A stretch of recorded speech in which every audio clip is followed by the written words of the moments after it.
ড্রামার শুরুতেই আমরা দেখতে পাই একজন লোক ছবি আঁকছে এবং সে বলছে, এই দেখো আমাদের লিন ম্যাডাম কত সুন্দর।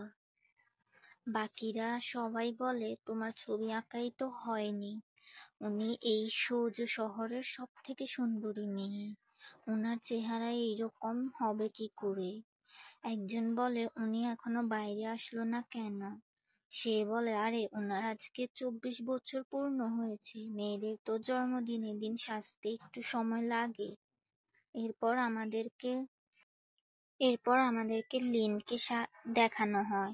তার দাসী এসে বলে, বাহিরে ছেলেদের লাইন লেগে গেছে, তবে আপনার বিয়ের কথা ফ্যান পরিবারের সঙ্গে হচ্ছে।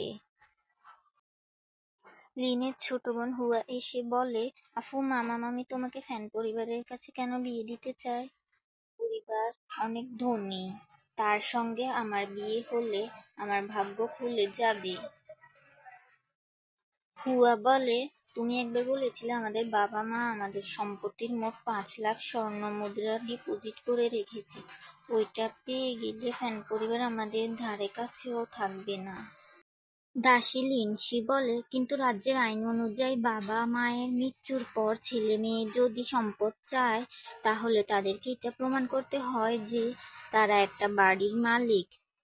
ম্যাডাম, আপনি কি ফ্যান পরিবারে বিয়ে করবেন?